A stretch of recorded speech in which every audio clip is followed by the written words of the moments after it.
Hello friends, welcome to civil solve. Previous lectures में आपने देख चुके हैं कि वाटर क्वालिटी पैरामीटर्स क्या होते हैं, चाहे वो फिजिकल हो, केमिकल हो या बायोलॉजिकल हो। अब हम देखेंगे कि वाटर का ट्रीटमेंट कैसे करते हैं। इसमें हम कुछ ही ट्रीटमेंट के जो प्रोसेस हैं वो इंक्लूड करेंगे। काफ़ी लंबा टॉपिक है ये, तो इसको 4 पार्ट में कवर करते हैं। तो चलिए स्टार्ट करते हैं। Next topic that is treatment of water. अभी आपने वाटर क्वालिटी पैरामीटर्स पढ़े थे। ये पढ़ा था कि रॉ वाटर क्या होता है। बिना कोई आर्टिफिशियल ट्रीटमेंट के जो नेचुरल वाटर होता है वो वाटर आपका रॉ वाटर कहलाता है। तो उसमें क्या क्या क्वालिटी पैरामीटर्स हैं जो आपको चेक करने हैं, उसके बाद उसको कैसे ट्रीट करना है। ठीक है, जो पैरामीटर्स हैं उनको कैसे रिमूव करना है। तो ट्रीटमेंट ऑफ वाटर जो है वो डिपेंड करता है कि रॉ वाटर की क्वांटिटी क्या है। ठीक है, और desired rate of treated, desired standard क्या क्या है ट्रीटेड वाटर के, कि क्या क्या आप उसमें जो है उसको चेक करना है, क्या क्या क्वालिटी पैरामीटर्स हैं फिजिकल, केमिकल और बायोलॉजिकल। तो उनके क्या क्या स्टैंडर्ड्स हैं ट्रीट करने के लिए, ये आपको अगर पता है तो आप इजीली जो है वाटर को ट्रीट कर सकते हैं। तो कुछ मेथड्स हैं ट्रीटमेंट के जो कि अडॉप्ट किए जाते हैं in order to induce desired quality, जिससे कि आप डिजायर्ड क्वालिटी वाटर की इंड्यूस कर सकें। तो पहला जो प्रोसेस होता है वो होता है screening, aeration, sedimentation, coagulation and flocculation, filtration, फिर डिसइंफेक्शन करते हैं, सॉफ्टनिंग, देन फ्लोरिडेशन, डीफ्लोरिडेशन, डीसैलिनाइजेशन और डीफेरिजाइजेशन। तो ये कुछ स्टेप्स हैं जो आप वाटर को ट्रीट करने के लिए यूज करते हैं। स्क्रीनिंग मतलब होता है जो स्क्रीन्स होती हैं, जिन बड़ी बड़ी जो स्क्रीन है, जैसे कि जो भी पार्टिकल्स हैं वाटर के अंदर, जैसे पेड़ वगैरह हो गए, पत्ते आ गए उसके, या कोई भी ऐसे पार्टिकल्स जो हैं जो उसको आप इजीली स्क्रीन की हेल्प से जो है ट्रीट कर सकते हैं। उन मोटे मोटे जो भी पार्टिकल्स हैं उनको इजीली रिमूव करना वो स्क्रीनिंग में करते हैं। उसके बाद ऑक्सीजन की प्रेजेंस में, एरेशन होता है, ऑक्सीजन की प्रेजेंस में उनमें जो भी जो गैसेस वगैरह इंड्यूस हो रही हैं उसको रिमूव करना। ठीक है, फिर सेडिमेंटेशन करने ना, मतलब सेडिमेंटेशन मतलब है जो भी पार्टिकल्स हैं ऐसे, उनको क्या करना, इनऑर्गेनिक पार्टिकल्स को सेटल हो जाने देना। जैसे कि अगर वाटर फ्लो हो रहा है तो वो धीरे धीरे क्या होगा, पानी के नीचे सेटल हो जाएंगे। तो उसमें सेडिमेंटेशन में वो प्रॉपर प्रोसेस करते हैं। कोआगुलेशन एंड फ्लोकुलेशन में क्या होता है कि जो भी आयनिक पार्टिकल्स होते हैं वो आपस में एक दूसरे से कोआगुलेट हो जाते हैं, एक बड़ा पार्टिकल बन जाता है और इजीली फ्लॉक्स बन जाते हैं और सेटल हो जाते हैं। ठीक है, फिर आप फिल्ट्रेशन करते हैं। ऐसे पार्टिकल जो इजीली सेडिमेंटेशन और इन सब से रिमूव नहीं हो पाते उनको आप फिल्टर के थ्रू जो है रिमूव करते हैं। डिसइंफेक्शन करते हैं, जो भी वाटर है जैसे क्लोरीन वगैरह से आप वाटर को डिसइंफेक्ट कर देते हैं। और सॉफ्टनिंग करते हैं। सॉफ्टनिंग में जैसे जो हार्डनेस वगैरह है उनका रिमूवल, परमानेंट हार्डनेस को रिमूव करने के लिए सॉफ्टनिंग प्रोसेस किया जाता है। फ्लोरिडेशन क्या होता है कि जो भी आयरन है, फ्लोरीन वगैरह है, ठीक है, उसमें फ्लोरीन की कमी है तो फ्लोरिडेशन के थ्रू जो है आप उसमें पूरी करते हैं। डीफ्लोरिडेशन में मतलब जो एक्सेस फ्लोरीन आ गई है उसको रिमूव करना, डीफ्लोरिडेशन। सॉल्ट्स वगैरह अगर एक्सेस क्वांटिटी में है तो डीसैलिनाइजेशन करना, उसको रिमूव कर देना। और अगर आयरन एक्सेस क्वांटिटी में है तो उसको रिमूव करना मीन्स डीफेरिजाइजेशन। ठीक है, तो ये कुछ ट्रीटमेंट वाटर के स्टेप्स हैं जिनको आप फॉलो करते हैं। तो पहला जो आता है method that is called screening. तो स्क्रीनिंग क्या होता है, ये अडॉप्ट करते हैं for the removal of heavy suspended impurities. जो भी बहुत ज़्यादा सस्पेंडेड इम्प्योरिटीज हैं बड़ी बड़ी, जैसे कि वाटर में जैसे प्लांट हो गया, कोई ट्री पेड़ ही गिर गया उसमें, कोई स्टोन्स वगैरह हैं, एनिमल्स वगैरह हैं, etcetera is being carried out by screens, जो कि 2 टाइप्स की होती हैं। जैसे बड़े बड़े ये सब पार्टिकल्स हो गए, या कोई भी वहाँ पे एनिमल वगैरह है वो अगर डेड बॉडी उसकी पड़ी है तो इन सबको स्क्रीनिंग की हेल्प से आप रिमूव कर देते हैं। स्क्रीनिंग जो है आपकी वो 2 टाइप्स की होती है। पहली जो कहलाती है उसको कहते हैं कोर्स स्क्रीन। ठीक है, कोर्स स्क्रीन्स, या इसको आप बार्स स्क्रीन भी बोलते हैं, बार्स स्क्रीन्स। तो और दूसरी जो टाइप होता है उसको आप कहते हैं फाइन स्क्रीन्स। ठीक है, तो 2 टाइप की है, कोर्स स्क्रीन और फाइन स्क्रीन। तो कोर्स स्क्रीन क्या होता है कि इसमें जो है आप बार्स की साइज की स्क्रीन्स प्रोवाइड करते हैं। जैसे सपोज ये सेक्शन है, इसका स्क्रीन है पूरी, तो इसमें ये जो बार्स हैं प्रोवाइड कर देते हैं। कोर्सर है, कोर्स मतलब इनके बीच की जो स्पेसिंग है थोड़ी ज़्यादा है, तो ये जो है आपकी ये कहलाती है कोर्स स्क्रीन। और इनके बीच की जो सेंटर टू सेंटर स्पेसिंग होती है बार्स के बीच की, वो होती है आपकी 20 to 100 mm। ठीक है। और ये जो बार्स आप प्रोवाइड करते हैं ये 25 mm डायमीटर की जो है बार्स को आप प्रोवाइड करते हैं। तो ये आपका आ जाता है कोर्स स्क्रीन में। इसमें क्या करते हैं, इन स्क्रीन्स को आप इंक्लाइन डायरेक्शन में रख देते हैं। जैसे कि सपोज ये है, तो ये आपने ये वाटर जो है फ्लो हो रहा है, सेक्शन है यहाँ, इस डायरेक्शन में वाटर फ्लो हो रहा है, तो आपने यहाँ पर क्या किया, स्क्रीन को जो है इस टाइप से इंक्लाइन डायरेक्शन में रख दिया थोड़ा, ठीक है। तो ये जो इंक्लाइनेशन होता है ये आपका 3 to 6 vertical is to 1 horizontal. तो ये इंक्लाइनेशन, इस इंक्लाइनेशन की हेल्प से यहाँ पे रख देते हैं। और इसमें क्या करते हैं कि सपोज ये जो वाटर लेवल है यहाँ पे, सपोज ये वाटर है, फ्लो हो रहा है, ठीक है। तो यहाँ पे सपोज इनिशियल वेलोसिटी जो थी, यानी कि फ्लो होने से पहले, तो इनिशियल वेलोसिटी जो है वो आपकी v डैश है, और फाइनल वेलोसिटी यानी फ्लो स्क्रीन से पास होने के बाद जो वेलोसिटी है सपोज आपकी, वो है आपकी कैपिटल V, ठीक है। तो जनरली जो हेड लॉस हो जाता है कुछ वाटर में, तो वो हेड लॉस इक्वल होता है आपकी 0.0729 V square minus V dash square, ठीक है। वी स्क्वायर क्या है, velocity after passing the screen, और वी क्या है, वी क्या है आपका, वी है velocity after passing the screen, और वी डैश है आपका वेलोसिटी थ्रू द स्क्रीन, जो स्क्रीन से पास हो रही है वाटर की वेलोसिटी, वो है आपकी, लिख लीजिए यहाँ पर, V dash is velocity through the screen, और वी है आपका velocity after passing the screen, यानी पास होने के बाद जो वेलोसिटी है वो है आपकी v। क्लियर है। तो इस फॉर्मूले की हेल्प से जो हेड लॉस हो रहा है वाटर में स्क्रीन से पास होने के बाद, वो हेड लॉस आप यहाँ से निकाल सकते हैं। और जो फाइन स्क्रीन होती है ये आपकी 10 mm बाई 10 mm साइज की होती है, कुछ इस टाइप की एक स्क्रीन होती है, ठीक है, जिसमें सारा जो साइज है इस स्क्रीन का वो आपका 10 बाई 10 का है, यानी स्क्वायर शेप की इसमें स्क्रीन्स रहती है, बहुत ज़्यादा फाइन होते हैं इनके बीच के पार्टिकल्स। तो प्रॉब्लम क्या है, जनरली आप कोर्स स्क्रीन को ही प्रिफर करते हैं, क्योंकि जो फाइन स्क्रीन्स होती हैं इनका साइज इतना कम होता है कि अगर आप यहाँ से पार्टिकल्स पास कराते हैं तो ये चोक हो जाते हैं, इसमें जमा हो जाते हैं, बंद हो जाती है स्क्रीन, चोक हो जाती है, जिसकी वजह से ओवरऑल जो ट्रीटमेंट की इफिशियंसी है वो रिड्यूस हो जाती है। इसीलिए आप इसको कोर्स स्क्रीन को जनरली प्रिफर करते हैं। नेक्स्ट जो स्टेप आता है that is aeration. Second step है आपका एरेशन। एरेशन में क्या करते हैं कि जो भी आपकी एयर है उसको कांटेक्ट में लाते हैं। In aeration water is brought in intimate contact with air so as to remove following impurities. जो वाटर है उसको एयर के कांटेक्ट में लाते हैं, यानी ऑक्सीजन की प्रेजेंस में लाते हैं, जिसकी वजह से कुछ इम्प्योरिटीज हैं जो रिमूव हो जाती हैं। रिमूव कर देता है अनडिजायरेबल गैसेस, जैसे कि कार्बन डाइऑक्साइड है, हाइड्रोजन सल्फाइड है, जो वाटर में मिक्स है उसको ईजिली रिमूव कर देता है। ये रिमूव कर देता है वॉलेटाइल लिक्विड को, जो ईजिली रिमूव हो जाते हैं, जैसे कि फिनॉल हो गया एंड ह्यूमिक एसिड हो गए, ये फ्रॉम वाटर से, इनको रिमूव कर देता है एयर की प्रेजेंस में। It removes dissolved organic matter, जो भी डिजॉल्व है ऑर्गेनिक मैटर उनको रिमूव कर देता है, जैसे कि एल्गी है, प्लैंक्टन्स हैं वाटर से, इनको इजीली रिमूव करने में एरेशन हेल्प करता है। It also removes dissolve minerals, जैसे कि आयरन और मैग्नीशियम हो गए, इन मिनरल्स को भी इजीली रिमूव कर देता है। अब नेक्स्ट मेथड आता है कि मेथड्स ऑफ एरेशन। एरेशन करने के मेथड्स क्या क्या हैं। तो जो पहला मेथड है वो है आपका स्प्रे नोजल मेथड। स्प्रे क्या, नोजल में क्या करते हैं कि एक स्प्रे नोजल की फॉर्म में क्या है वाटर को स्प्रे आउट करवाते हैं। सपोज ये नोजल है आपकी इस टाइप से, तो यहाँ से इस यहाँ पे सपोज ये वाटर जो है इसमें जा रहा है, इसकी हेल्प से क्या हुआ कि यहाँ पे जो है ये लगे रहते हैं कुछ परफोरेटेड ये पाइप्स होते हैं, इस टाइप से यहाँ पे वाटर जो है वो रिमूव होता रहेगा आपका, स्प्रिंकल होता रहेगा और वो एयर के कांटेक्ट में आता रहेगा, तो साथ ही साथ जो है जो भी गैसेस वगैरह हैं वो रिमूव हो जाएंगी। तो स्प्रे नोजल मेथड की हेल्प से जो कार्बन डाइऑक्साइड है वो आपकी 90% रिमूव हो जाती है, जो भी अगर वाटर में ऐड है, और आपकी जो हाइड्रोजन सल्फाइड है वो आपकी 99% रिमूव हो जाती है। ठीक है। एक नेक्स्ट मेथड जो आता है कैस्केड एरेटर मेथड होता है। इसमें आप क्या करते हैं, स्टेप्स की फॉर्म में जो है आप वाटर को इसमें प्रोवाइड कराते हैं।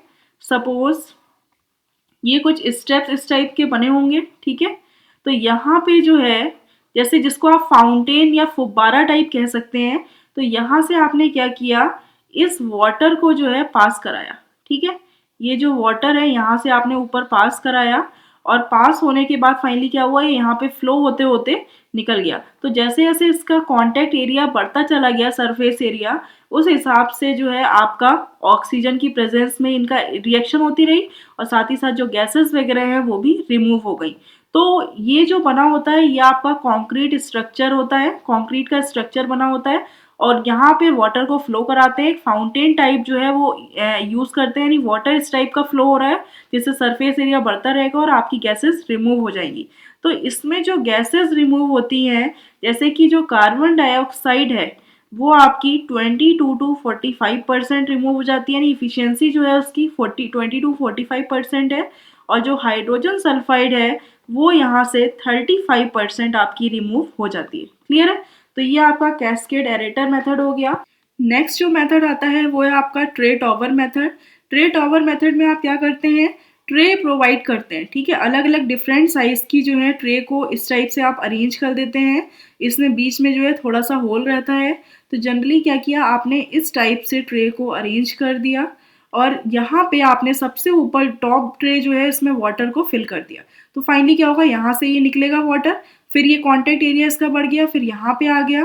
तो यहाँ पे कुछ ऑक्सीजन से रिएक्शन होके जैसे जो प्रेसिपिटेट है आपके आयरन और मैग्नीशियम के वो यहाँ पे इकट्ठे हो गए, फिर यहाँ से जो वाटर निकला वो थोड़ा प्योर हो गया। तो फाइनली इस टाइप से ट्रे की हेल्प से जो है ट्रे का एक टावर टाइप बना देते हैं और उनकी हेल्प से जो है वाटर रिमूव होता जाता है, मतलब जो भी गैसेस हैं वो रिमूव होती जाती हैं और फाइनली आपको प्योर वाटर मिल जाता है। ठीक है, तो ये आपका मेथड कहलाता है ट्रे टावर मेथड। ये बेस्ट मेथड है कार्बन डाइऑक्साइड रिमूवल का और इसको आप जो है आयरन और मैग्नीशियम को भी रिमूव करने में इसको जनरली यूज करते हैं। ठीक है, तो इसमें जो है आपका ट्रे टावर मेथड जो है बहुत ज़्यादा इजी, मतलब बेस्ट मेथड है अगर आपको कार्बन डाइऑक्साइड यहाँ से रिमूव करनी है। अब जो नेक्स्ट मेथड आता है वो है डिफ्यूज्ड एयर मेथड। तो डिफ्यूज्ड एयर मेथड क्या होता है कि in this method we artificially diffuse water. ये बहुत ज़्यादा क्विकर मेथड है। आपने क्या किया कि सपोज किसी इसमें जो है वाटर फिल है आपका और इसमें आपने आर्टिफिशियली ऑक्सीजन को क्या किया, डिफ्यूज किया, यानी कि आर्टिफिशियली आप इसमें जो है एयर प्रोवाइड कर रहे हैं, ऑक्सीजन प्रोवाइड कर रहे हैं और उसकी वजह से जो भी वाटर का ट्रीटमेंट हो रहा है वो मेथड आपका कहलाता है डिफ्यूज्ड एयर मेथड। तो ये बहुत ज़्यादा क्विकर हो गया क्योंकि बहुत जल्दी आप जिस स्पीड से जो है यहाँ पे एयर प्रोवाइड कर रहे हैं फाइनली इससे रिएक्शंस हुई और जो भी गैसेस हैं वो रिमूव हो गई। तो ये बहुत ज़्यादा फास्ट मेथड है एरेशन मेथड। ठीक है, नेक्स्ट मेथड आता है सेडिमेंटेशन। तो जो सेडिमेंटेशन है इसमें आप क्या करते हैं कि जो भी वाटर है, जो भी सेटलिंग पार्टिकल्स हैं जो इजीली सेटल हो सकते हैं, उनको आप सेडिमेंटेशन की हेल्प से सेटल कराते हैं। ये डिपेंड करता है स्पेसिफिक ग्रेविटी पे। तो स्पेसिफिक ग्रेविटी जो है इनऑर्गेनिक अगर पार्टिकल्स हैं तो इनऑर्गेनिक पार्टिकल्स की जो स्पेसिफिक ग्रेविटी होती है वो आपकी 2.6 से 2.9 की रेंज में होती है और वही ऑर्गेनिक पार्टिकल्स जो होते हैं उनकी स्पेसिफिक ग्रेविटी जो है वो आपकी 1 से 2 के रेंज में होती है। तो जनरली यहाँ पे 2.65 ले लेते हैं और यहाँ पे जो है जनरली 1.2 कंसीडर कर लेते हैं। क्लियर है? तो ये जो है आपकी स्पेसिफिक ग्रेविटी पर डिपेंड करता है सेडिमेंटेशन। ये सेडिमेंटेशन इसलिए करते हैं for the removal of suspended particles. जो भी वाटर में सस्पेंशन में पार्टिकल्स हैं उनको जो है, जैसे कि ये वाटर है और इसमें जो तैर रहे हैं पार्टिकल्स, उनको सेटल करना जिससे कि वो सरफेस पे आ जाए और रिमूव कर सकें आप इजली, तो वो प्रोसेस सेडिमेंटेशन कहलाता है which could not have been remove by screen. और जो पार्टिकल्स स्क्रीनिंग प्रोसेस से रिमूव नहीं हो पाए और यहाँ पे सेडिमेंटेशन में है, सस्पेंशन में है, उनको आप सेडिमेंटेशन कर देते हैं, उनको आप सेटल करा देते हैं। तो कुछ फैक्टर्स हैं जो कि सेडिमेंटेशन को अफेक्ट करते हैं, इनकी इफिशियंसी को अफेक्ट करते हैं। जैसे कि पहला टर्बुलेंस या वेलोसिटी ऑफ फ्लो। तो आपको पता है कि अगर फ्लो वेलोसिटी जो है ज़्यादा होगी, यानी कि ये फ्लो हो रहा है बहुत तेज़ी से, तो फाइनली क्या होगा कि उतने ही उसमें कम सेटल हो पाएगा। इसका मतलब है कि जो इफिशियंसी होगी सेडिमेंटेशन की वो क्या हो जाएगी, कम हो जाएगी। विस्कोसिटी ऑफ वाटर, अगर विस्कोसिटी कम है वाटर की, विस्कोसिटी का मतलब है कि जो वाटर है वो कितना पतला है आपका, ठीक है। तो यानी जो फ्लूइड है, जो वाटर है, अगर उसकी विस्कोसिटी बहुत ज़्यादा कम है तो क्या होगा, फाइनली विस्कोसिटी कम है तो ईजिली फ्लो हो जाएगा, और ईजिली फ्लो होगा तो इसका मतलब है कि उसकी इफिशियंसी भी बढ़ जाएगी, क्योंकि उसमें सेटलमेंट जो है वो पार्टिकल का ईजिली हो जाएगा। अगर वाटर, जैसे कि आपका हनी ले लीजिए, उसमें क्या उसकी विस्कोसिटी बहुत ज़्यादा है, तो उसमें अगर कोई पार्टिकल होगा तो वो ईजिली सेटल नहीं हो पाएगा। वही अगर वाटर वगैरह मिल्क ले लीजिए तो आपको पता है उसकी विस्कोसिटी कम होती है, इसका मतलब वो पतला होता है, उसके अंदर जो भी पार्टिकल्स है वो ईजिली सेटल हो जाएंगे, तो इसलिए इफिशियंसी क्या होगी, सेडिमेंटेशन की बढ़ जाएगी। साइज ऑफ पार्टिकल पर डिपेंड करता है, तो जो पार्टिकल्स हैं उनमें क्या होता है कि अगर पार्टिकल का साइज जितना ज़्यादा है, जितने बड़े साइज के पार्टिकल होंगे वो इजीली रिमूव हो जाएंगे, इसका मतलब उसकी इफिशियंसी सेडिमेंटेशन की उतनी ही ज़्यादा होगी। तो जो सेटलिंग वेलोसिटी होती है उसका फॉर्मूला होता है, एक जो पार्टिकल है सेटल करता है वो एक वेलोसिटी से सेटल करेगा, तो वो आपकी कहलाती है सेटलिंग वेलोसिटी। उसका फॉर्मूला होता है G-1 gamma W D square upon 18 mu. तो ये फॉर्मूला आपको ध्यान रखना है, क्वेश्चन में कभी भी सेटलिंग वेलोसिटी का पूछ लेते हैं, बताइए सेटलिंग वेलोसिटी कैलकुलेट करके। जहाँ जी क्या है आपको पता है, स्पेसिफिक ग्रेविटी है, स्पेसिफिक ग्रेविटी, और डी क्या है, साइज ऑफ पार्टिकल, ठीक है, और म्यू क्या है आपका, म्यू है dynamic viscosity, size of particle, और म्यू है आपका डायनामिक विस्कोसिटी, ठीक है। तो ये अगर आपको वैल्यूज पता है, ध्यान रखिएगा, आपको जो है एक ही यूनिट में सारी वैल्यूज रखनी है, जिससे आप सेटलिंग वेलोसिटी को जो है इजीली कैलकुलेट कर सकते हैं। अब जो सेटलिंग है पार्टिकल्स की is carried out in the units termed as sedimentation tank. कुछ यूनिट्स में करते हैं कैरीड, जिसको कहते हैं सेडिमेंटेशन टैंक, मतलब पार्टिकल की जो सेटलिंग है वो आप सेडिमेंटेशन टैंक में करते हैं, जो कि दो टाइप्स के होते हैं आपके सेडिमेंटेशन टैंक। पहला जो होता है वो क्विसेंट टाइप या फिक्स टाइप या फिल एंड ड्रॉ टाइप कहलाता है सेडिमेंटेशन टैंक। इसमें क्या होता है कि जैसे कि इसमें जो भी आपने वाटर फिल कर दिया वो फिक्स है, उसकी क्वांटिटी फिक्स है, बट कि दूसरा टाइप जो होता है वो कंटिन्यूअस टाइप होता है, यानी एक तरफ से वाटर जा रहा है, दूसरी तरफ से वाटर कंटिन्यूअसली निकल रहा है, तो वो आपका दूसरे टाइप का टैंक हो गया। तो जो क्विसेंट टाइप या फिक्स टाइप या फिल एंड ड्रॉ टाइप होता है, इसमें रिटेंशन टाइम आपका 24 आवर्स है, यानी जो वाटर है किसी आपने उसमें फिल कर दिया, ठीक है, सपोज ये जो बॉक्स है इसमें आपने वाटर को जो है फिल कर दिया इस टैंक में, तो इसकी जो क्वांटिटी है वो सपोज क्यू है, तो ये आपको पता है कि इतना वाटर आपने इसमें फिल किया है, तो फिल करने के बाद 24 आवर्स तक आप इसमें वाटर को ऐसे ही रखते हैं।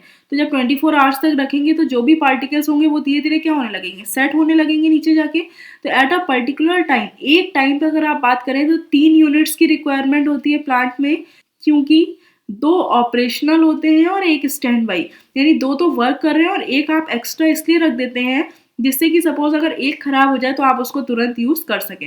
रिटेंशन टाइम जो है वो 24 आवर्स है, और क्लीनिंग पीरियड जो है इसका टैंक का वो 6 to 12 आवर्स है, अगर आप मैनुअली इसको जो है डन करते हैं, क्लीन करते हैं।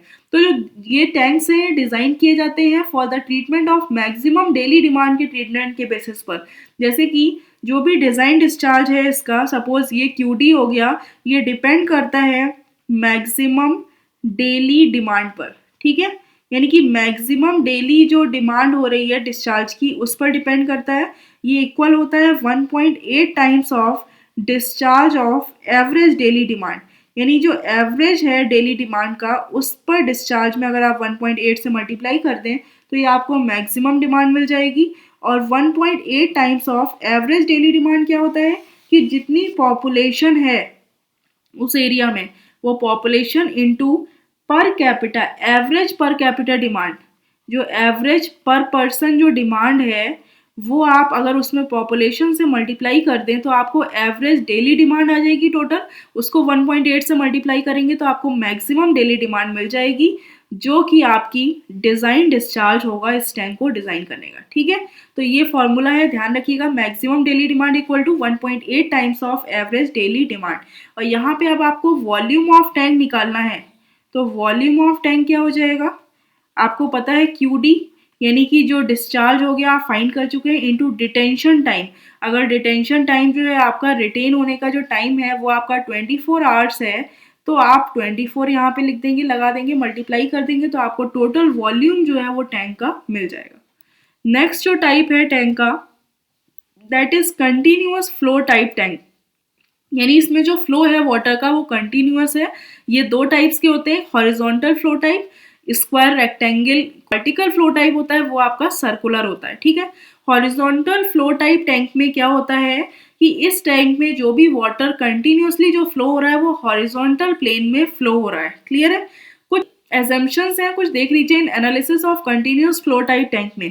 तो इसमें जो पार्टिकल एज्यूम किया है और जो आपको रिमूव करना है टैंक में वाटर से, if it reaches the bottom of settling zone, तो ये मान लेते हैं कि वो रिमूव हो गया अगर वो सेटलिंग जोन के बॉटम में आ गया। और जो कंसंट्रेशन है पार्टिकल्स की of all sizes is same, यानी ये मान के चलते हैं कि सारे साइज जो है पार्टिकल के उन सबकी कंसंट्रेशन सेम है हर पॉइंट्स पे of the vertical cross section at the inlet and, यानी कि जो इन हो रहे हैं उनकी कंसंट्रेशन पार्टिकल की सबकी सेम है। सेटिंग वेलोसिटी जो है of concern size of particle, जिस जो आपने साइज डिसाइड किया है उस साइज के पार्टिकल की जो सेटलिंग वेलोसिटी है उसको आप कहते हैं ओवरफ्लो रेट। और ये डिटरमाइन करता है इफिशियंसी ऑफ द टैंक, यानी टैंक की इफिशियंसी को डिटरमाइन करने में भी सेटलिंग वेलोसिटी और ओवरफ्लो रेट का यूज आप करते हैं। तो इसमें होता क्या है, तो सबसे पहले आप क्या करते हैं, एक टैंक लेते हैं, ठीक है। इस टैंक में आप जो भी आपको वाटर में जो पार्टिकल्स हैं उनको सेटल कराना है उनकी एनालिसिस करेंगे। तो इस टैंक को दो जोन में डिवाइड करते हैं। पहला तो ये जो बॉटम का पार्ट होता है इसको आप कहते हैं स्लज जोन, ठीक है, स्लज जोन। और ये जो टॉप का पार्ट होता है ये आपका कहलाता है सेटलिंग जोन। मतलब क्या है कि स्लज जोन वो होता है जैसे कि जो मड वगैरह है, ठीक है, जो गंदगी वगैरह बच गई वो सब नीचे कलेक्ट हो जाएगी। और ऊपर का जो जोन है वो सेटलिंग जोन है, यानी जो भी पार्टिकल्स रिमूव होने हैं वो सेटलिंग जोन में रिमूव होंगे। तो ये मान लेते हैं एजम्पशन कि अगर कोई पार्टिकल सेटलिंग जोन के बॉटम में आ गया यानी यहाँ तक आ गया, इसका मतलब है कि वो पार्टिकल ईजिली रिमूव हो गया।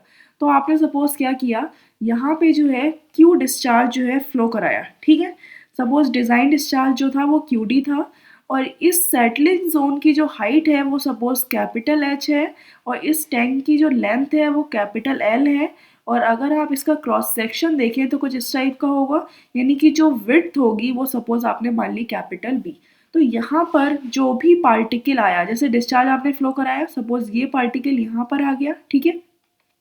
तो इस पार्टिकल की जो फ्लो वेलोसिटी है यानी जो हॉरिजॉन्टल डायरेक्शन में वेलोसिटी है वो कुछ इस टाइप से सेटल होगा। यानी ये पार्टिकल अगर आपका सेट होते होते यानी फ्लो होते होते फाइनली यहाँ पर आ गया, जो पार्टिकल सपोज जिस जिस पार्टिकल का साइज जो है डी था, यानी डी डाया का वो पार्टिकल था स्फेरिकल, तो वो पार्टिकल अगर यहाँ से यहाँ तक आ गया यानी कि पूरी एल लेंथ उसने कवर कर ली, ये आप मान लेंगे कि वो पार्टिकल रिमूव हो जाएगा। तो आपने वही कंसर्न साइज का पार्टिकल सेलेक्ट किया, सपोज वो साइज डी था जो यहाँ से यहाँ तक फाइनली उसने एल लेंथ कवर करने के बाद वो इजीली रिमूव हो गया।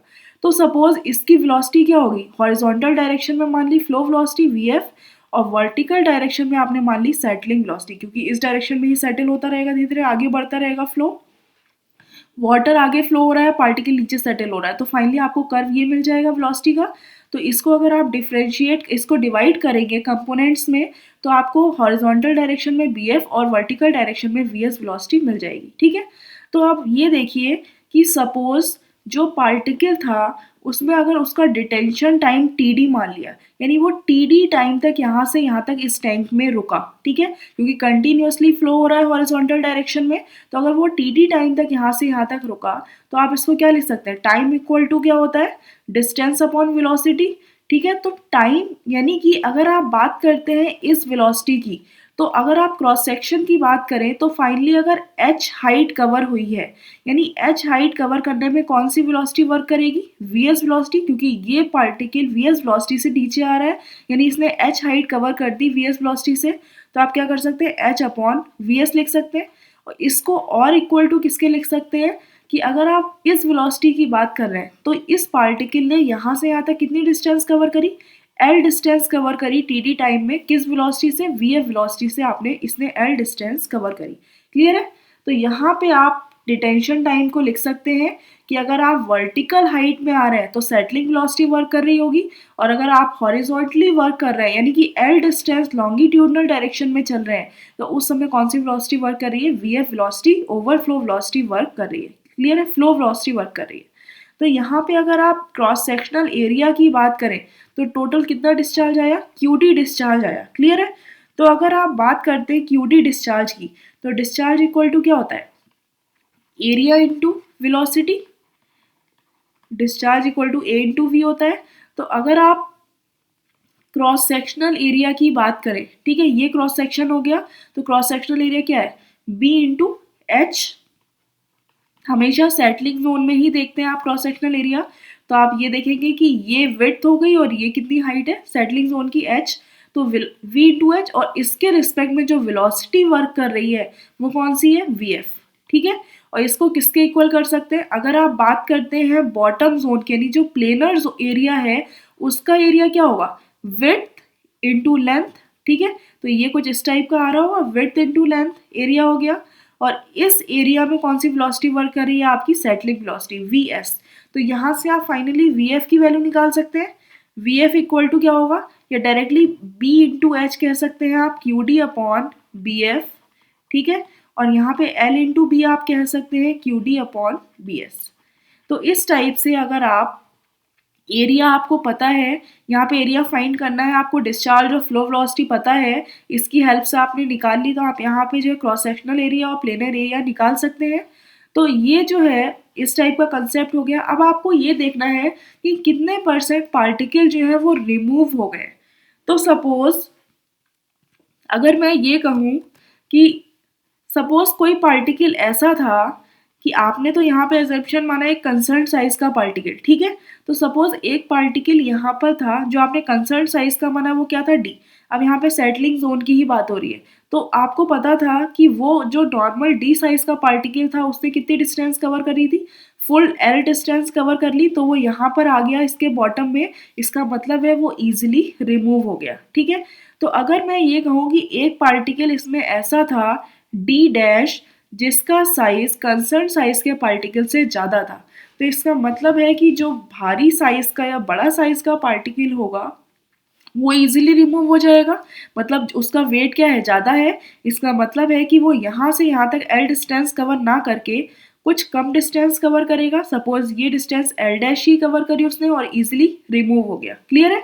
यानी कि आप ये कह सकते हैं कि अगर कंसर्न साइज का पार्टिकल जिसकी सेटलिंग वेलोसिटी क्या थी, वी एस, अगर आपकी सेटलिंग वेलोसिटी वी एस है किसी पार्टिकल की, तो उस पार्टिकल के साइज से अगर बड़े साइज के पार्टिकल है तो आप ये कह सकते हैं कि वो 100% रिमूव हो जाएंगे। यानी अगर डी डैश जो है कोई पार्टिकल वो डी से ज़्यादा है, मीन्स जितने भी डी डैश साइड के पार्टिकल होंगे वो आपके टैंक में 100% रिमूव हो जाएंगे। क्लियर है। अब सपोज एक ऐसा केस आया कि जिसमें जो पार्टिकल कंसर्न साइज का पार्टिकल है, सपोज जो डी साइज का पार्टिकल है उससे छोटे साइज के पार्टिकल प्रेजेंट हैं। ठीक है। तो आपको पता है कि जो डी साइज का पार्टिकल है वो यहाँ से यहाँ तक यानी फुल लेंथ एल कवर करने के बाद इजीली रिमूव हो जाएगा। यानी अगर टोटल हाइट टैंक की एच है और यहाँ पर ये फुल्ली रिमूव हो जाएगा। बट अगर कंसर्न साइज के पार्टिकल से छोटा साइज का पार्टिकल है तो इसको रिमूव होने के लिए क्या होगा, ज़्यादा टाइम चाहिए होगा क्योंकि इसका वेट भी कम है। तो यहाँ पर फाइनली यानी इसको इतनी लेंथ कवर करनी होगी तब जाके फुल्ली रिमूव होता। तो आप ये कह सकते हैं कि अगर ये पार्टिकल जो डी साइज का पार्टिकल है यहाँ से यहाँ तक पहुँचा है तो ये पार्टिकल कहाँ से कहाँ तक पहुँच पाएगा। यानी कि अगर ये पार्टिकल डी डैश जो है यहाँ से एच हाइट पर है, टैंक के बॉटम से एच हाइट पर होता तो ये इजीली रिमूव हो जाता। क्लियर है। क्योंकि अगर इससे ऊपर होगा तो कहीं ना कहीं ये ऊपर ही रह जाएगा पूरी तरीके से। तो अगर एच हाइट पर कोई पार्टिकल है डी डैश तो वो इजीली रिमूव हो सकता है। सपोज उसने एल डैश डिस्टेंस जो है वो कवर कर ली, यानी कि यहाँ से यहाँ तक की जो डिस्टेंस है वो उसने एल डैश कवर करके वो इजीली रिमूव हो गया। क्लियर है। तो आप ये कह सकते हैं कि अगर कोई पार्टिकल कंसर्न साइज के पार्टिकल से छोटा है यानी डी डैश जो है वो लेस देन है डी से, तो अगर ये पार्टिकल्स 0 से h, टैंक की 0 से h हाइट के बीच में है तो ये इजीली रिमूव हो जाएंगे। क्योंकि यहाँ पर ये पार्टिकल अगर यहाँ पर होता है h हाइट पर तो ये full L dash distance cover कर लेता और इजीली रिमूव हो जाता। क्लियर है।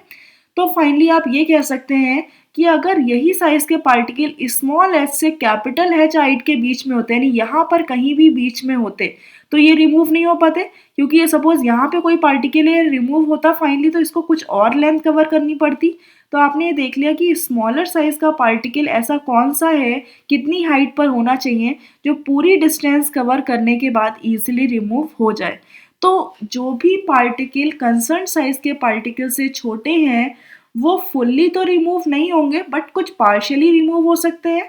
तो आप यहाँ से निकाल सकते हैं परसेंटेज रिमूवल, कितने परसेंट पार्टिकल जो है वो रिमूव हो जाएंगे। तो सपोज परसेंटेज रिमूवल आप ये कह सकते हैं कि टोटल हाइट कितनी थी कैपिटल एच, जिसमें से कितनी हाइट तक के पार्टिकल्स रिमूव हो गए, स्मॉल एच हाइट तक के जितने भी पार्टिकल्स थे वो इजीली टैंक में रिमूव हो गए, तो 100 में से कितने पार्टिकल्स रिमूव हो गए। क्लियर है? तो आप यहाँ से इजीली बता सकते हैं कि जो भी परसेंटेज रिमूवल है वो कितना होगा इन टर्म्स ऑफ हाइट। आप ये भी कह सकते हैं कि सपोज अगर कोई डी साइज का पार्टिकल था, उसकी वेलोसिटी फ्लो की क्या थी vf और उसकी सेटलिंग वेलोसिटी क्या थी vs। सिमिलरली यहाँ पे जो d डैश है उसकी फ्लो वेलोसिटी सपोज आपने मान ली vf फ्लो वेलोसिटी, ठीक है, और ये आपने वेलोसिटी क्या मान ली vs2, ठीक है। तो आप इसको सेटलिंग वेलोसिटी के टर्म में भी निकाल सकते हैं परसेंटेज रिमूवल। क्यों? क्योंकि आपको पता है कि ओवरऑल डिटेंशन टाइम क्या रहता है, कांस्टेंट रहता है, ठीक है। डिटेंशन टाइम तो कांस्टेंट रहेगा, यानी फ्लो होने का टाइम जो भी वाटर है वो यहाँ से यहाँ तक ही तो फ्लो होगा, उसके बाद आगे बढ़ जाएगा, तो डिटेंशन टाइम आपका कांस्टेंट। इसको आप लिख सकते हैं कि अगर टोटल हाइट कैपिटल एच है तो कौन सी वेलोसिटी वर्क कर रही है vs, ठीक है, इक्वल टू अगर स्मॉल h है तो कौन सी वेलोसिटी यहाँ की वर्क कर रही होगी vs2। तो आप यहाँ से small h upon capital h की वैल्यू निकाल सकते हैं, कितनी आ जाएगी vs2 अपॉन vs इंटू 100, यानी टोटल सेटलिंग वेलोसिटी तो कंसर्न साइज की जो मानी थी वो तो vs थी, उसमें से जो स्मॉलर साइज के पार्टिकल है उसकी वेलोसिटी कितनी है vs2, तो इंटू 100 कर देंगे तो ये परसेंटेज रिमूवल का आपका दूसरा formula in terms of settling velocity आ जाएगा। तो इस टाइप से अगर कोई क्वेश्चन आते हैं और आपको हाइट के टर्म में दे रखा है या आपको सेटलिंग वेलोसिटी के टर्म में दे रखा है तो आप इजीली बता सकते हैं कि कितने परसेंट पार्टिकल जो है वो रिमूव हो गए हैं, ठीक है। अब एक न्यूमेरिकल देख लीजिए कि यहाँ पर साइज mm में मेंशन है और यहाँ पर वेट दिया हुआ है इन पार्टिकल्स का, और ये कहा है कि इतने साइज के पार्टिकल का रिमूवल 100% हो गया है, 0.6 mm डायमीटर के जो पार्टिकल है उनका रिमूवल 70% हुआ और 0.2 mm डायमीटर का रिमूवल जो है 50% हुआ। तो आपको जो है टोटल इफिशियंसी बतानी है परसेंटेज रिमूवल की, ठीक है, कि कितना परसेंटेज रिमूवल हुआ है। तो आप यहाँ पे क्या लिखते हैं कि आपको पता है कि वेट ऑफ पार्टिकल सेटल्ड, यानी कितने पार्टिकल का वेट जो है वो सेटल्ड हो गया, डिवाइडेड बाई टोटल वेट कितना था, यानी टोटल वेट में से जितना सेटल हो गया तो वही आपकी इफिशियंसी हो गई। तो फाइनली अगर आप बात करते हैं कि 1.8 और 0.7 mm डायमीटर की, तो ये सारे पार्टिकल्स कितने परसेंट रिमूव हो गए 100%, यानी 150 प्लस 250 प्लस 100 टोटल कितना हो गया आपका 250 और 150 300 400 और 500। तो आप ये कह सकते हैं कि जो 500 वेट है उनका रिमूवल कितना हो गया 100%, ठीक है, प्लस जो 200 वेट का पार्टिकल था उसका रिमूवल कितना हो गया 70%, प्लस 300 जो वेट था उसका रिमूवल कितना हो गया 50%, डिवाइडेड बाई टोटल वेट कितना है आपका, कि टोटल वेट जो पार्टिकल का है वो 1000 है, तो 100 में कितना रिमूवल हुआ, तो आप यहाँ से कैलकुलेट कर सकते हैं।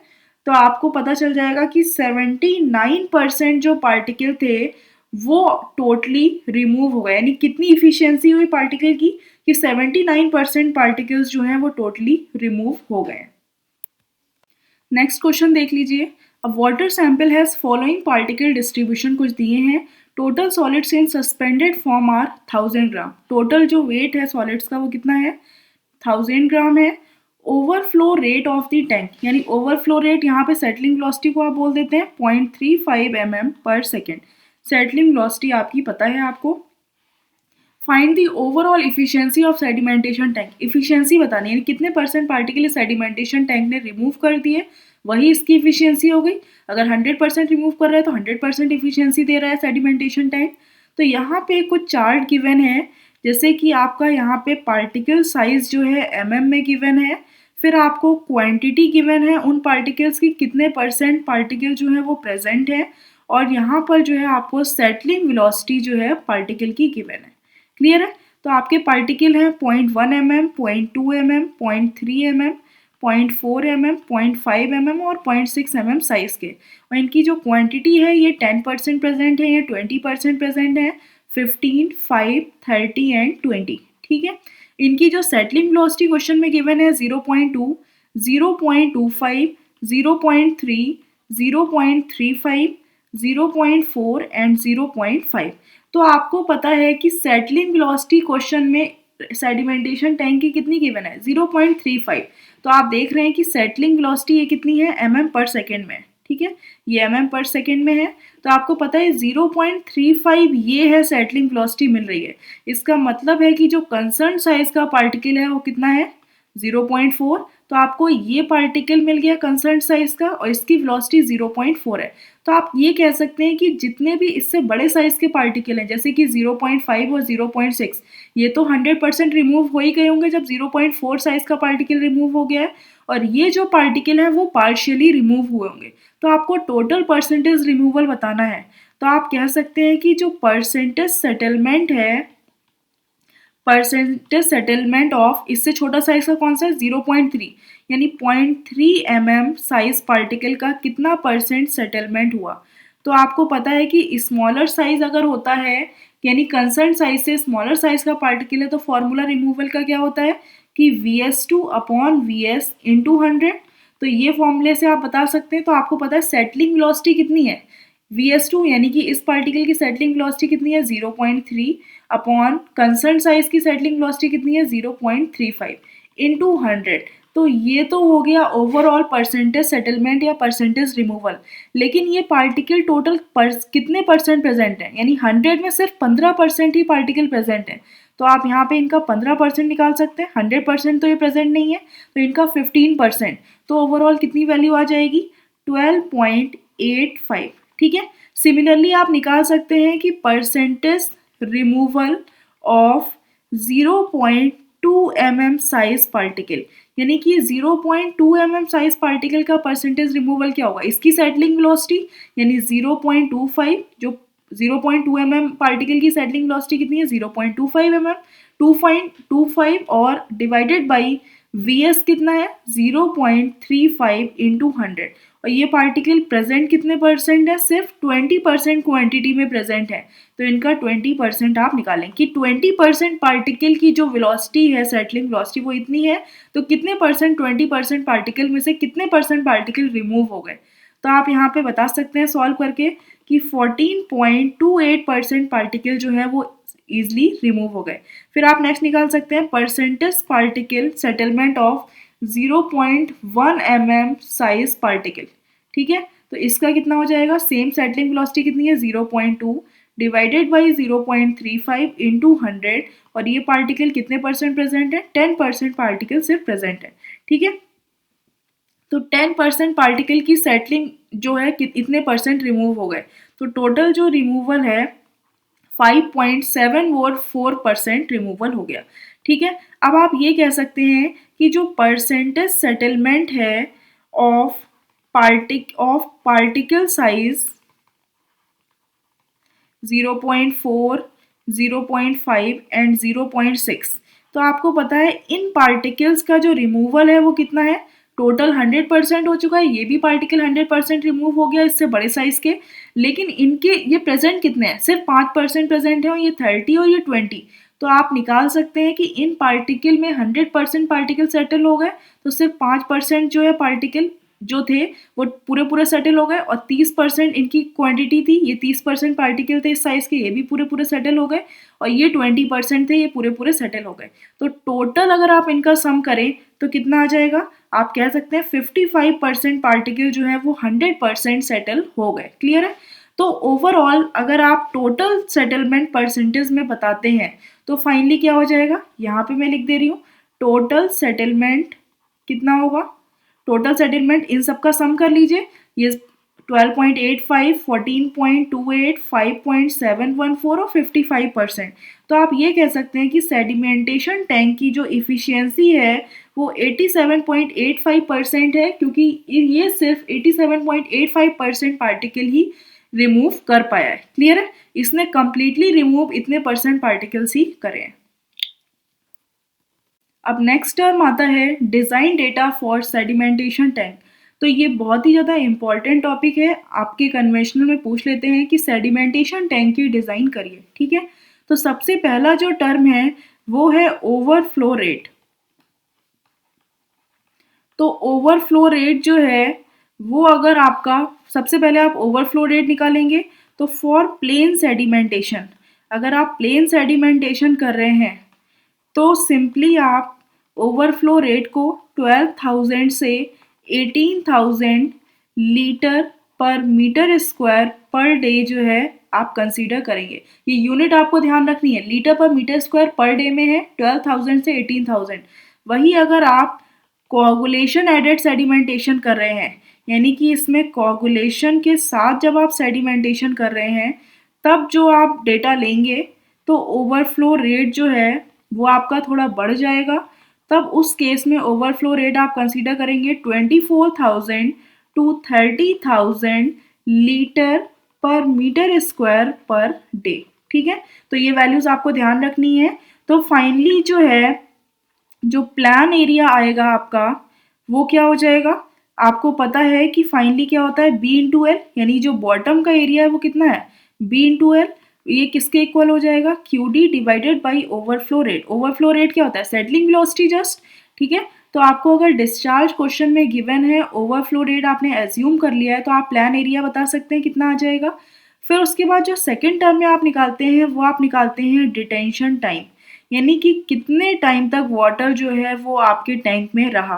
तो वो डिटेंशन टाइम टी डी जिसके इक्वल होता है कि volume of the tank divided by Q D. आप यहाँ से बी इंटू एल निकाल चुके हैं तो वॉल्यूम आप इजीली निकाल सकते हैं और डिवाइडेड बाई अगर डिस्चार्ज कर दिया तो फाइनली जो है आपको टी डी यानी डिटेंशन टाइम मिल जाएगा। ठीक है, तो जनरली जो फॉर प्लेन सेडिमेंटेशन की अगर आप बात करें तो प्लेन सेडिमेंटेशन के लिए जो डिटेंशन टाइम होता है वो 4 to 8 आवर्स कंसीडर करते हैं, 4 to 8 आवर्स। ठीक है, वही अगर आप कोगुलेशन एडेड सेडिमेंटेशन कर रहे हैं, कोगुलेशन एडेड सेडिमेंटेशन कर रहे हैं तो उसके लिए जो टाइम होता है वो 2 से 4 आवर, यानी बहुत ही कम टाइम में ही वो इजीली कंप्लीट हो जाएगा क्योंकि उसका ओवरफ्लो रेट बहुत ज़्यादा है।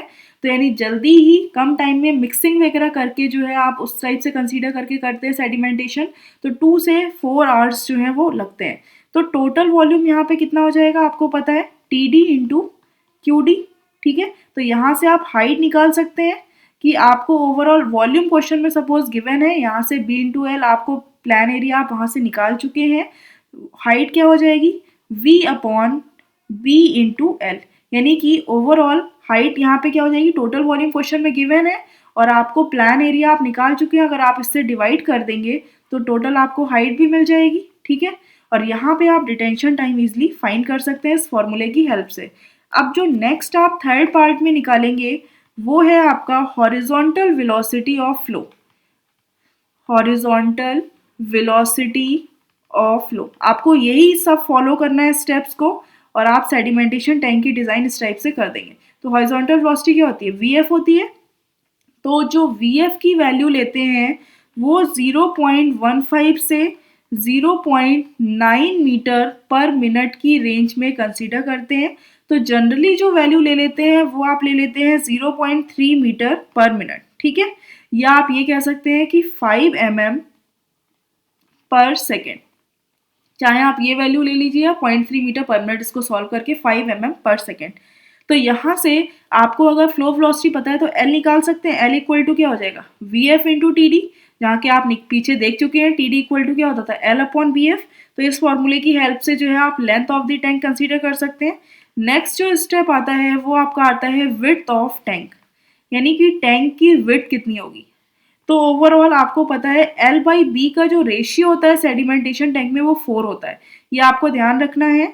लेंथ अगर आपको पता है तो आप इजीली विड्थ निकाल सकते हैं L बाई 4 करके। ठीक है, तो जो विड्थ होती है जनरली वो आपकी 10 से 12 मीटर तक रहती है, और जो डिस्चार्ज है यानी मैक्सिमम जो डिस्चार्ज है वो रहता है 1.8 times of Q Q of average daily discharge.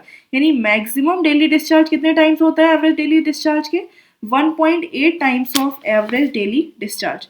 तो आप इस टाइप से जो है निकाल सकते हैं। आपको पता है 1.8 times of average daily discharge किसके इक्वल होता है? Population into average per capita demand. यानी कि एक पर्सन कितना एक डे में जो है कितना एवरेज में यूज़ कर रहा है वाटर, अगर पॉपुलेशन से मल्टीप्लाई कर दें तो टोटल डिस्चार्ज मिल जाएगा, और टोटल डिस्चार्ज में 1.8 से मल्टीप्लाई करते हैं तो आपको मैक्सिमम डेली डिस्चार्ज डिमांड मिल जाएगी। क्लियर है? तो इस टाइप से जो है आप सेडिमेंटेशन टैंक की डिज़ाइन कर देते हैं। अब नेक्स्ट आता है वर्टिकल फ्लो टाइप टैंक। तो जो वर्टिकल फ्लो टाइप टैंक है इसमें जो भी वाटर का फ्लो होगा वो किस डायरेक्शन में होगा? वर्टिकल डायरेक्शन में होगा। देख लीजिए, in vertical flow type tank path followed by particle during settlement is parabolic like straight line path in horizontal flow type tank। यानी स्ट्रेट लाइन पाथ जो है आपका किस में हो रहा है? हॉरिजॉन्टल फ्लो टाइप टैंक में, अनलाइक यहाँ पे होगा, ठीक है, उसकी तरह नहीं, बल्कि स्ट्रेट इसमें क्या हो रहा है कि अनलाइक स्ट्रेट लाइन पाथ जो है वो आपका हॉरिजॉन्टल फ्लो टाइप में है, लेकिन इसमें क्या हो रहा है? पैराबोलिक पाथ कंसीडर हो रहा है। तो आपको ये पॉइंट ऑब्जेक्टिव के लिए ध्यान रखना है। पूछ लेते हैं कि जो वर्टिकल फ्लो टाइप टैंक है, यानी कि सेडिमेंटेशन टैंक आपने दो टाइप से पढ़े, जो भी सेडिमेंटेशन टैंक में क्या था? एक फिक्स टाइप था, एक कंटिन्यूअस था। तो आपको पता है कि कंटिन्यूअस भी दो टाइप से थे, एक हॉरिजॉन्टल फ्लो था जिसमें, और दूसरा वर्टिकल फ्लो टाइप टैंक, ठीक है। तो वर्टिकल फ्लो टाइप टैंक में जो पार्टिकल का पाथ है वो कैसा है? पैराबोलिक है। सेटलिंग वेलोसिटी जो पार्टिकल की है वो कांस्टेंट रहेगी during the settlement in this case, but velocity of flow decreases as particle moves from enter towards the circumference of the tank in radial direction। क्या होता है? कुछ इस टाइप का होता है। अगर आप इसका टॉप व्यू देखते हैं तो कुछ इस टाइप का दिखेगा कि ये इस डायरेक्शन में फ्लो हो रहा है, पाथ जो है, जो वाटर का फ्लो है वो कुछ इस टाइप से रेडियली हो रहा है, ठीक है। लेकिन अगर आप इसका फ्रंट व्यू देखते हैं तो कुछ इस टाइप का रहता है कि जो वाटर है, यानी इस टाइप का कुछ कंस्ट्रक्शन रहता है, ठीक है। तो ये जो कंस्ट्रक्शन है, अब सपोज यहाँ से वाटर आपने वर्टिकल फ्लो कराया तो फाइनली क्या होगा? इनिशियली जो पार्टिकल है वो यहाँ पे एंटर करेगा, यहाँ पे एंटर करेगा, कुछ इधर वाटर चला जाएगा, कुछ इधर साइड जाएगा। तो ये जो पार्टिकल है इसकी वर्टिकल सेटलिंग वेलोसिटी क्या होगी? वीएस। ये तो कांस्टेंट रहेगी, लेकिन ये जो वीएफ है ये इसकी वेलोसिटी कम होती जाएगी, क्योंकि ये कुछ पैराबोलिक पाथ जो है, एरिया बढ़ने की वजह से पैराबोलिक पाथ को कवर करता है, ना कि straight line.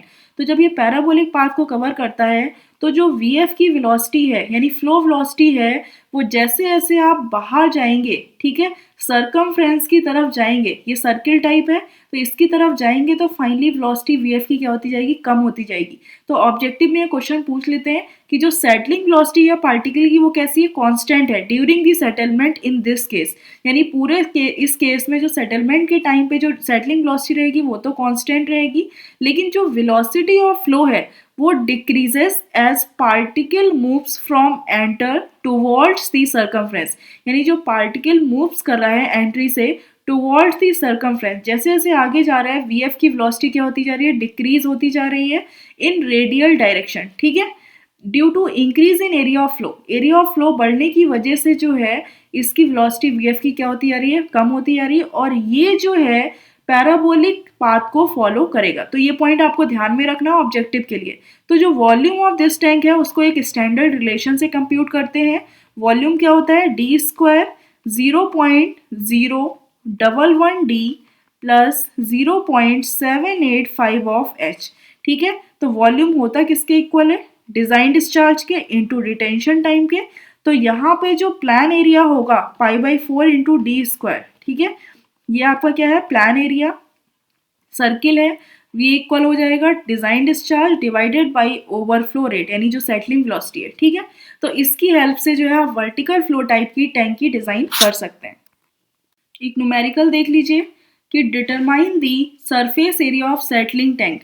Surface area determine करना है टैंक फॉर 0.5 मीटर क्यूब पर second design discharge using design overflow rate जो है 32.5 मीटर क्यूब पर मीटर स्क्वायर पर डे है, also find the depth of sedimentation tank, depth भी फाइंड करनी है, और डिटेंशन टाइम जो है वो 95 मिनट्स दे रखा है। एज्यूम करना है लैंड टू विड्थ रेशियो 2.1 से 5.1 के बीच में, और लेंथ जो है वो 100 मीटर से ज़्यादा एक्सीड नहीं करनी चाहिए। ठीक है, तो सबसे पहले आपको क्या दिया है, क्यूडी गिवन है 0.5 मीटर क्यूब पर सेकेंड, और आपको ओवरफ्लो रेट यानी सेटलिंग वेलोसिटी गिवन है 32.5 मीटर क्यूब पर मीटर स्क्वायर पर डे।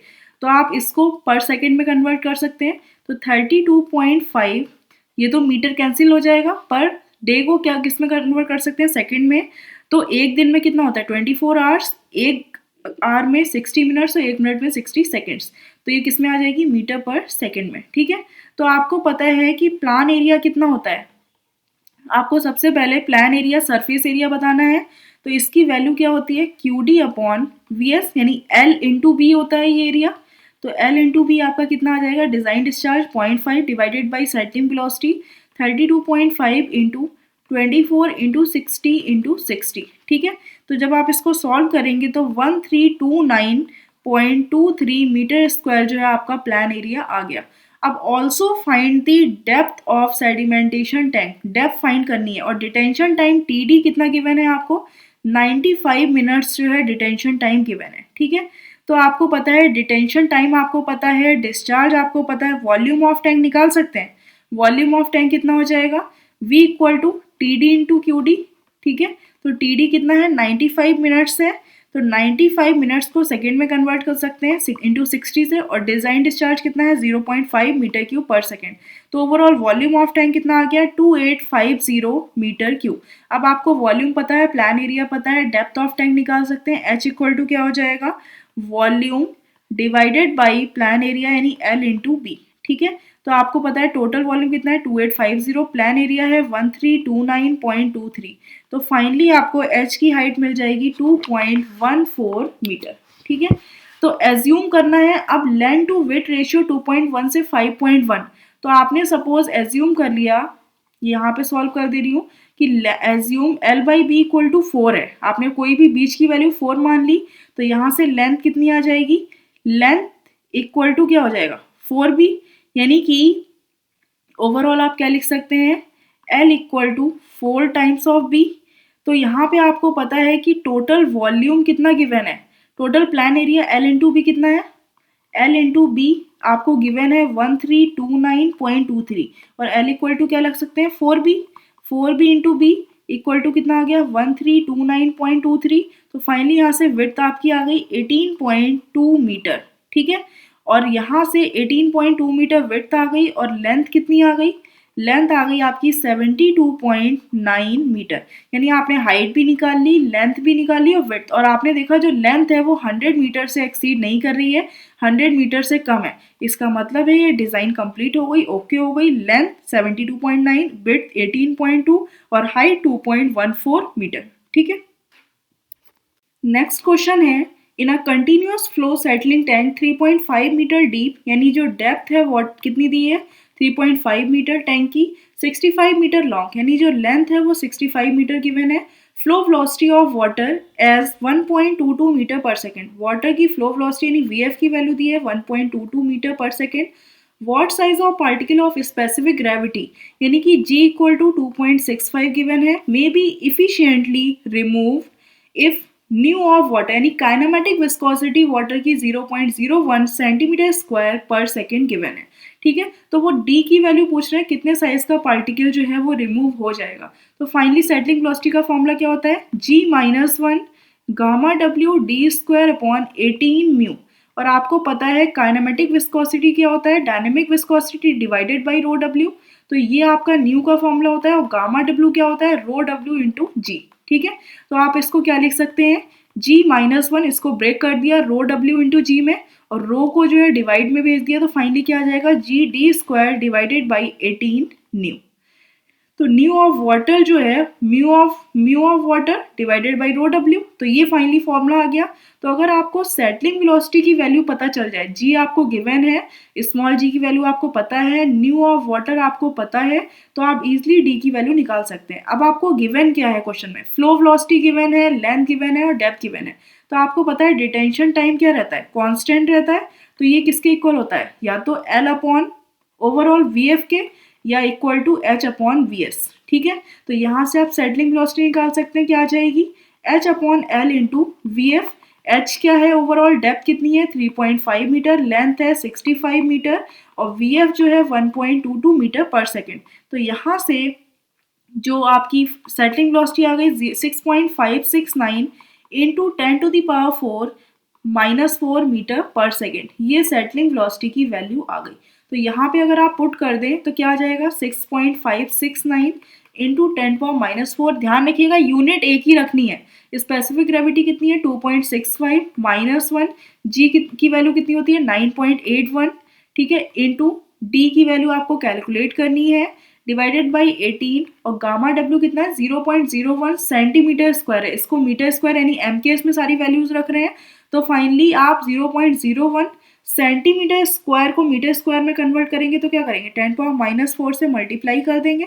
तो यहाँ से आपको जो है डायामीटर की वैल्यू मिल जाएगी 0.027 mm। यानी जो भी कंसर्न साइज का पार्टिकल है जिसकी सेटलिंग वेलोसिटी इतनी थी, उस साइज का पार्टिकल का साइज कितना है 0.027 mm। तो इस टाइप के क्वेश्चंस जो है आते हैं, आप इजीली जो है उनको सॉल्व कर सकते हैं फॉर्मूला लगा के, बट आपको कुछ यूनिट का ध्यान रखना है, फॉर्मूला जो है याद रखना है। Okay, thank you friends.